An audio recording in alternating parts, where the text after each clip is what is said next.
All right, on this we're going to find horizontal asymptotes. What we've been doing is finding vertical, those vertical asymptotes that make that graph veer off.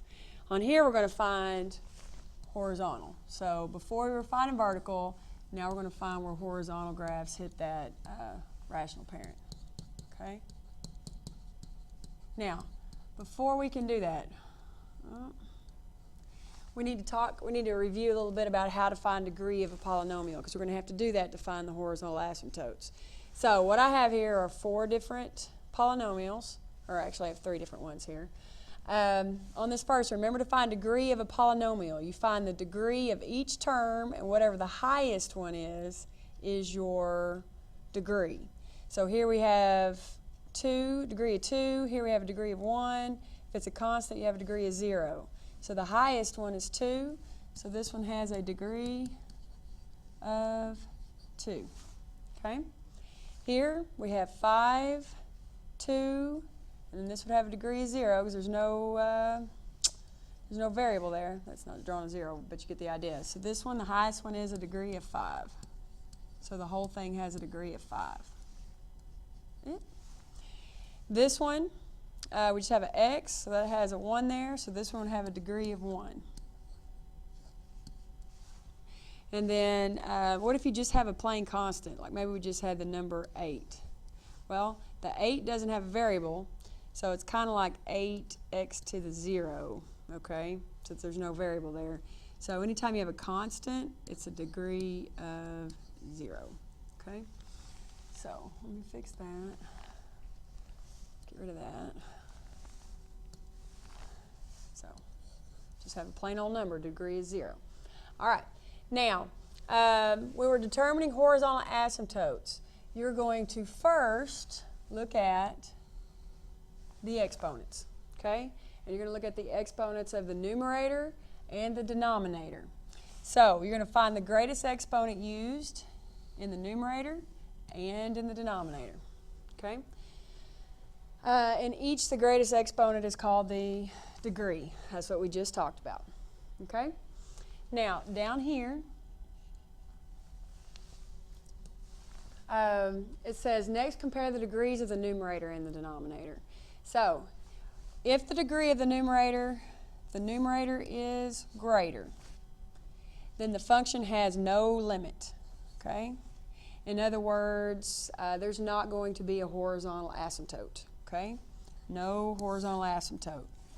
Okay? The degree of the numerator and the denominator are the same. Then you can find the limit by dividing the leading coefficients. What's the leading coefficient? Remember, that's that first number in front of the highest degreed variable. So you're going to divide the leading coefficients, and that's where your horizontal asymptote would be. So whatever your leading coefficient is in the numerator, you divide that by the leading coefficient of the denominator. We'll look at an example in just a second. And then on the last thing, the degree of the denominator is greater. If the degree of then the function has a limit of 0. So circle 0 when the denominator is greater. Okay? And its graph has a horizontal asymptote at y equals 0. Okay? Or the x-axis, same thing. All right. Now, let's see what we're really talking about here.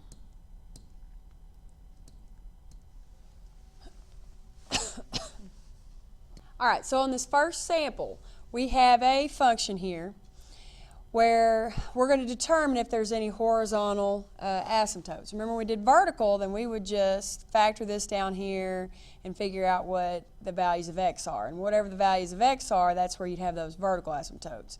But for horizontal asymptotes, we're going to find the degree of the numerator. Here, the highest exponent is 2, so the degree of the numerator is 2. Here in the bottom, the highest exponent is 2, so the degree of denominator is also 2.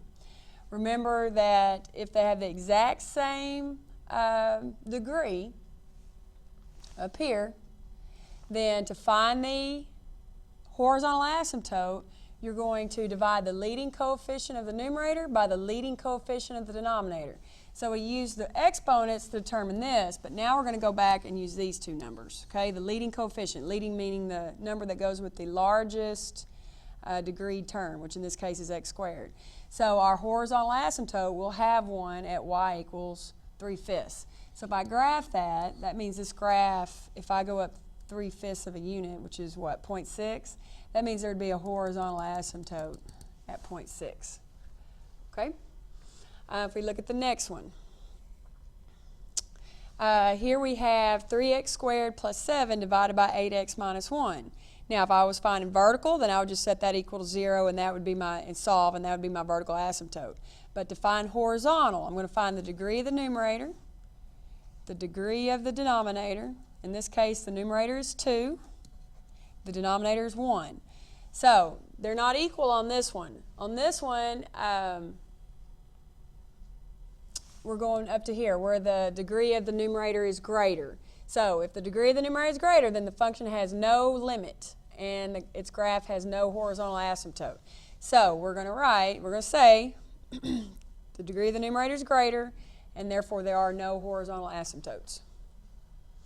So basically that means this thing's going to get to go up as long as it wants to, okay? Or down as long as it wants to, okay? All right. The next one, if we look at it, here again we have, if we're looking for the horizontal asymptote, we find the degree of the numerator, that's a 1. Go to our largest degree down here is 2, so this has a degree of 1 and a degree of 2, which is what we wrote in right here. All right? Now, in this case, the numerator, so in this case, the degree of the denominator is greater. So that takes us up to this case right here. The degree of the denominator is greater, then they said that then the function will have a limit of 0, meaning it has an asymptote at y equals 0. So it does have a horizontal asymptote at y equals 0. All right. Last one. Okay. Here we have 4x cubed minus 2x, so the degree is 3. Here we have a degree of 3. So we have 3 over 3, which is like we did for the very first example where they're the exact same degree. When the degrees are the exact same, then all you're going to do is go back, find those leading coefficients, and divide them. So our leading coefficients here are 4 and 2. So you divide 4 by 2, and you get 2. So again, that means that there would be a horizontal asymptote at y equals 2. Okay? All right, remember that you have a quiz on vertical asymptotes on Tuesday, and then we'll finish going over this. I'm going to put you in groups, and y'all can finish working on this together. Y'all have a good weekend.